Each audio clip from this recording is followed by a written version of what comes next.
Tá, tô passando aí para explicar um pouco mais desse curso meu de adoçamento. O adoçamento, ele nos auxilia a alinhar o campo afetivo, a adocicar. De repente, num relacionamento, vocês se amam demais, mas vivem na guerra, na confusão, tá longe, tem saudade, tá perto, entra naquele desespero de guerra, de conflitos.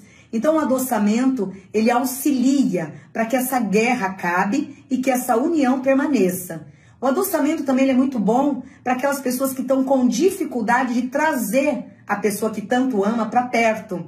Então, de repente, você ama aquela pessoa, mas aquela pessoa não vem, aquela dificuldade de assumir o relacionamento, mas ela está ali na sua linha de destino, mas não agrega. Então, o adoçamento ele vai ajudar em quê? O adoçamento ele vai ajudar a expurgar as cargas negativas e alinhar esse caminho. Então, vocês que querem aprender ou saber mais sobre adoçamento, acesse aqui. Porque uma dúvida que sempre acontece é que a Umbanda tem uma conexão um pouco mais próxima do catolicismo, né? Com, de alguma forma, a mitologia cristã... Tipo um sincretismo. Tipo um sincretismo, Existe. Eles conversam. Existe, né? A história que se coloca, e a mais clássica, é que na época da senzala, o escravo, para esconder seu culto, ele... Exemplo, né? Existe um contexto, né? No culto africano e no candomblé, na umbanda, na quimbanda, seja lá o que for, que é o contexto do otá ou okutá. Otá é pedra, é uma pedra sagrada, né? Então, cada deidade, cada orixá, ele tem o seu otá ou okutá, sua pedra sagrada. Essa pedra, iniciado, ele vai no mato, ou vai no rio, ele vai ter uma conexão, vai encontrar aquela pedra que mais simboliza para você, que chama mais atenção. Aquela pedra ela é passada por um processo iniciático de consagração, e onde, né, a alma, o ânima, né, do orixá, daquele espírito, ele vai vibrar, ou seja, vai ser conectado naquela pedra, como se fosse o coração, da onde a alma, o espírito vai se emanar ali, entendeu? Então, eles com aquela dificuldade toda de um momento de escravidão e etc., eles escondiam essa pedra num buraco no fundo do tal do santo do pau oco, né? Então eles furavam o santo e colocavam lá, por aproximação. Exemplo, tem esse entendimento que Oxum é uma deidade de rio, de água doce, entende? Que ela é protetora das crianças, que é uma grande mãe, que ela promove muito o amor, a união e não sei o que tal. Então, o que é mais próximo disso? Pô, você pega ali, por exemplo, uma Nossa Senhora de Aparecida, cara, entendeu? Né? Tem Nossa Senhora da Glória, tá entendendo? Tem uma proximidade muito grande com o perfil pelo sincretismo. Então, eles faziam isso, né? Abria e lá dentro eles colocavam a pedra e alguns pertences, ervas sagradas desse orixá e etc. e tapava. Então, eles cultuavam lá a imagem, mas no fundo, quem eles estavam cultuando era Oxum, né? Que seja. Né? Essa é a história que o pessoal coloca, entendeu?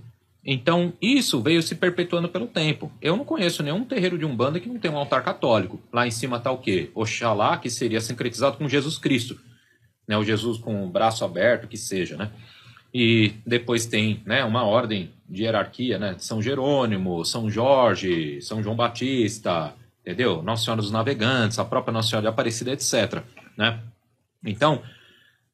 o que entra nessa aproximação? É porque uma rama, né, ou um caminho da Umbanda, ele teve essa proximidade com o espiritismo e com o catolicismo popular, entendeu? O próprio Zélio Fernandino de Moraes, a família dele era espírita, né? A manifestação dele, em 1908, foi mediante uma mesa espírita, uma doutrina ali, uma sessão espírita kardecista, né, que a família dele participava, entendeu?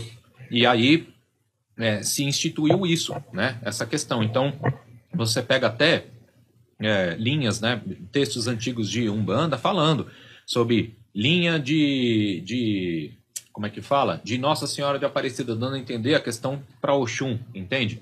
É esse sincretismo, tá? E tem um outro ponto também que a gente percebe, tá? Relato de antigos, isso não tem coisa descrita, mas é mais relato de antigo, de falar que havia muita perseguição policial com religiões de cunho de matriz africana.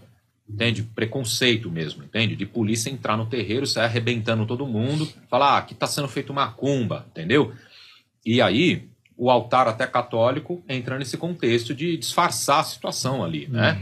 Mas isso se perpetua até hoje, entende? Eu conheço um bandista que você pergunta pro cara, fala, não, eu não sou católico, não vou em igreja nem nada, mas ele frequenta o terreiro e lá dentro rola, cara, Pai Nosso, Ave Maria, tal, essas coisas, entende? foi uma das coisas que me desestimulou, assim, a questão da Umbanda, porque eu nunca fui tão afeito, como eu disse, nas questões cristãs e católicas, eu não entendia, cara, porque a minha cabeça é muito racional para entender certas coisas. Então, como que, exemplo, um índio, o espírito de um índio, que é tido na Umbanda como caboclo, que foi, assim, violentado nas terras dele, tá entendendo? Desce um monte de português aqui, entendeu? Entregando espelhinho para pegar as indiazinhas, aí o cara vê a família dele estuprada, a mulher morta, ele com as terras roubadas, entende? Pô, na frente vem o padre, o capelão, né? Abençoando todo mundo lá em nome de Jesus. O cara tem que trocar o nome dele, sagrado que ele tinha para João, não sei o que lá, entendeu? É tudo nome católico, certo?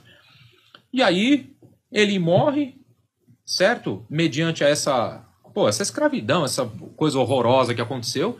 E depois de morto ele volta ainda, cara, como espírito na frente do altar e fica rezando um Pai Nosso Ave Maria, cara. Entende? Pô, haja sangue frio pra esse espírito ser assim. Ah, porque é espírito evoluído. Pô, não sei não, cara, entendeu? Eu acho que tem muita coisa confusa nessa história aí. Própria questão dos pretos velhos, os africanos, entendeu? Pô, que foi feito em nome da Igreja Católica, né? Contra os africanos, contra as terras brasileiras, não só aqui, mas no mundo. É um absurdo, entende? E aí esse espírito volta e ainda volta rezando em nome de Cristo, não sei o quê. Ah, Marcelo, você está sendo preconceituoso. É um espírito que evoluiu. Eu não sei. Eu não estou do lado de lá ainda, não estou com pressa de ir também, mas eu não sei para descobrir tudo. Mas eu acho que, não sei, tem uma coisa aí muito mal formatada. São coisas que nunca me trouxeram essas respostas e eu não acredito. Nunca acreditei nisso, entendeu? Então, não vou entrar em viés de religião para ficar discutindo fé alheia. Mas a questão do cristianismo, assim, dentro da Umbanda, é uma coisa que sempre me incomodou por não entender. Então, eu sempre quis buscar um lado um pouco mais, assim, africano, uma parada mais, né, longe desse viés ligado à dualidade, bem ou mal, catolicismo, cristianismo, que seja. Mas isso é muito frequente na Umbanda. Existe esse sincretismo até hoje? Existe, cara. Tem gente que se sente muito confortável. Eu conheço dirigentes, cara, que tem um terreiro que o cara... Nossa, tem várias imagens muito bonitas, entendeu? Imagens barrocas e tal. E ele toca Umbanda lá dele, e o altar dele é lotado de imagem católica. Inclusive, nas festividades católicas, é onde ele aproveita para fazer o sincretismo com os determinados orixás. Então, teve agora Nossa Senhora dos Navegantes, né? Agora em fevereiro, o pessoal lotou as praias para fazer louvação para Iemanjá, né? Aqui no Brasil. Né? Iemanjá aqui é louvada no mar. Na África, ela é louvada no rio. O culto dela é ligado a rios pequenos, né? Rio de fonte pequena, que está bem fininho, né? São rios específicos, não é rio de água, de abundância. Né? Mas existe essa situação. Para o africano, exemplo, quem é o orixá que está dentro do mar, ele quer louvado é o Olokun. Olokun, entende? Olokun CNAD. É um orixá que responde dentro do rio. O orixá, esse que aqui no Brasil parece que tomou a forma, virou Iemanjá, entendeu? O pessoal cultua Iemanjá no mar. Desculpa, eu falei Olokun no rio, não, é Olokun no mar, entendeu? Então houve essa questão, né? Enfim, mas a Umbanda hoje você encontra essa questão de sincretismo.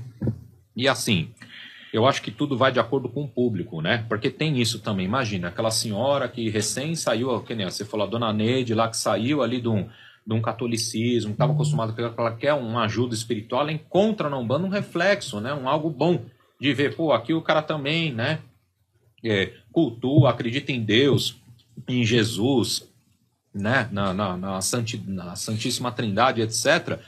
Só que assim, tem o apoio de uma entidade vindo ali, me ajudar e tal. Então, assim, eu entendo que religiões são formadas para atender, de acordo com o espiritual, elas são formadas na Terra para atender necessidades dos homens. Entende? Do ser humano se conectar com o sagrado. Né? O religare. Daí que vem a palavra religião, que é religar a pessoa com o sagrado. Então, essa pessoa que sai ali de um catolicismo, no cristianismo, ela encontra esse reflexo na Umbanda, né? Também. Entende? É difícil, que nem você citou. Como é que eu vou pegar essa senhora e enfiar lá dentro de um terreiro de quimbanda? Entendeu? Uma situação que é totalmente avessa. Ela não vai se sentir bem, não vai querer. Por mais que o que eu estou falando ali seja algo bom para a vida dela, queira fazer algo bom. Mas o ambiente é inóspito. É um ambiente agressivo, sombrio. Pelo menos o que a gente faz, né? Entendeu? Porque tem umas aí que... Porra, aí também não dá, né? Uns negócios, não vou citar nome, porque os caras fazer, entendeu? Serenata com o orixá, não sei, cara. Tá aí, né? É informação pública, não é nossa, né? Mas, enfim, rola isso daí, entendeu?